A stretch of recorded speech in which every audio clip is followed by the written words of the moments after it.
احسن اقبال کے سفری اخراجات کتنے ہیں؟ شہباز گل کا جھوٹ پکڑا گیا، احسن اقبال کا جواب۔ وفاقی وزیر برائے منصوبہ بندی احسن اقبال نے پی ٹی آئی کے رہنما شہباز گل کے بے بنیاد الزامات پر کھری کھری سنا دی۔ ایک پریس کانفرنس میں شہباز گل نے احسن اقبال پر طنز کے تیر چلائے اور کہا کہ ویسے تو احسن اقبال چائے کی ایک پیالی ہم سے کم کروا رہے ہیں، لیکن مجھے ابھی پتہ چلا ہے کہ وہ نئی گاڑی میں لاہور سے نارووال کا سفر کر کے آ رہے ہیں۔ شہباز گل نے دعویٰ کیا ہے کہ مبینہ طور پر حکومت کی ایک V8 گاڑی لی گئی ہے جس پر موصوف لاہور کا چکر لگا کر آئے ہیں۔ ساتھ ہی میں انہوں نے یہ بھی کہا کہ اگر نہیں لی تو وہ بھی مجھے بتائیں کہ کیا یہ گاڑی نہیں لی گئی۔ یہ بھی الزام عائد کیا گیا کہ ایک دورے کے پیٹرول کا خرچہ 70 سے 80 ہزار روپے تھا۔ شہباز گل نے یہ بھی کہا کہ کبھی خود شرم بھی کر لیا کریں۔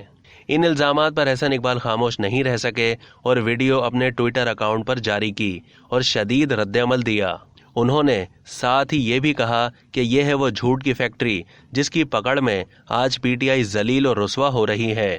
میں نے کوئی نئی گاڑی نہیں خریدی اور اسلام آباد سے لاہور اور نارووال کا سفر پرائیویٹ گاڑی میں کرتا ہوں تاکہ گورنمنٹ کا ایک روپیہ بھی خرچ نہیں ہو۔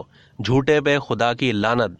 اب تک کے لیے اتنا ہی۔ مزید معلومات کے لیے ڈیلی جنگ کے یوٹیوب چینل کو سبسکرائب کیجیے اور فیس بک کے پیج کو بھی لائک کیجیے۔